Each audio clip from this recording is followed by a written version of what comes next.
Online online online जे ते व्यवहार सगळे बँकेचे व्यवहार असो कोणतेही व्यवहार असो ऑनलाईन तयार झालेले आहेत.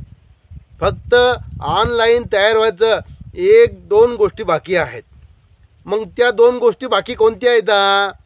ऑनलाईन होण्याच्या बाकी असलेल्या दोन गोष्टी कोणत्या आहेत? आता तुम्ही बघा, एस टीमध्ये ज्यावेळेस आपण जातो त्यावेळेस एस टीचा कंडक्टर आपलं तिकीट फाडतो आणि तिकीट फाडताना आपल्याला तो काय करतो?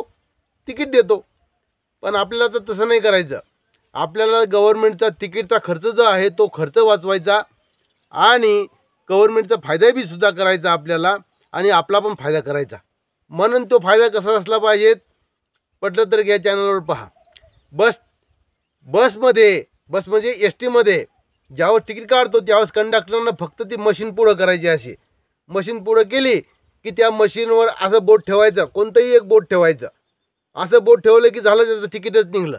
फक्त पुढं कुठं जायचं तिथं फक्त त्या बटनावर त्या गावाचं नाव दाबायचं, फक्त इतकंच करायचं. तिकीट काही त्याचं काम नाही. म्हणजे बऱ्याच ठिकाणी काही घटना व्हायल्यात.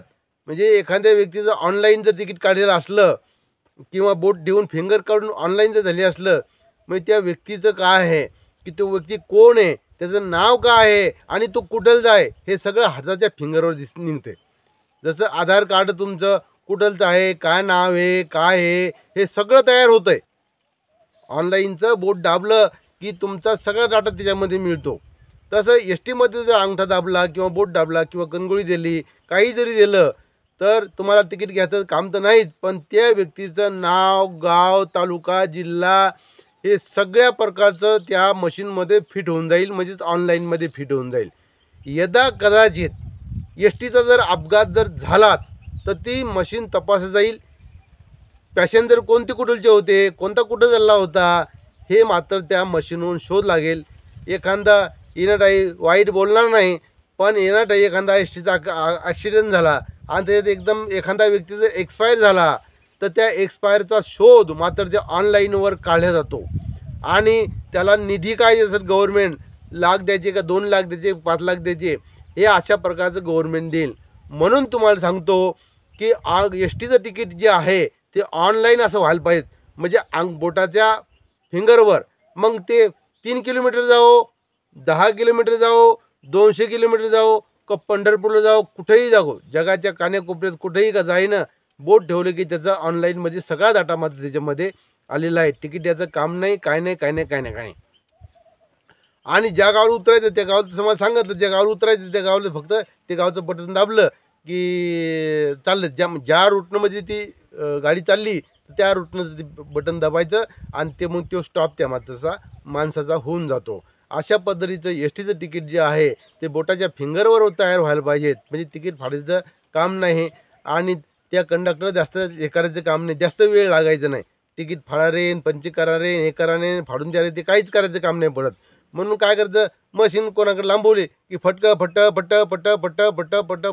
1 मिनटात 2 मिनटात ते एस टीचे जेवढे बी लोक असतील तितके लोकांचे मात्र ते एस टीचं तिकीट होऊन जाईल. अशा प्रकारचं एस टीची जी मशीन आहे ते ऑनलाईन पॅसेंजर अशा हिशोबानं तयार व्हायला पाहिजेत की बोटाच्या फिंगरवरती चालली पाहिजेत. अशा प्रकारची ही मशीन ऑनलाईन जर केली तर अतिशय चांगली राहील आणि गव्हर्नमेंटने या गोष्टीची दखल घ्यायला पाहिजेत. आणि याच्यामध्ये खूप मोठा फायदा, पॅसेंजरचा फायदा होणार आहे आणि गव्हर्नमेंटचा फायदा होणार आहे. कसं वाटलं मित्र व्हिडिओ तुम्हाला? ही गोष्ट खरं करायला पाहिजे का नाही? कारण सगळेच लोक फुकट जायला लागलेत, सगळे लोक हाफ तिकीट काढायला लागलेत, सगळे लोक फुल तिकीट काढायला लागलेत, सगळे कोणी कशा तिकीट काढायला लागले. हे सगळं बंद करायचं आणि फक्त हे चालवायचं. कोणाचं वजन किती आहे, कोणाचं काय आहे, हे सगळं त्या बोटाच्या फिंगरवर कळल्या गेलं पाहिजे.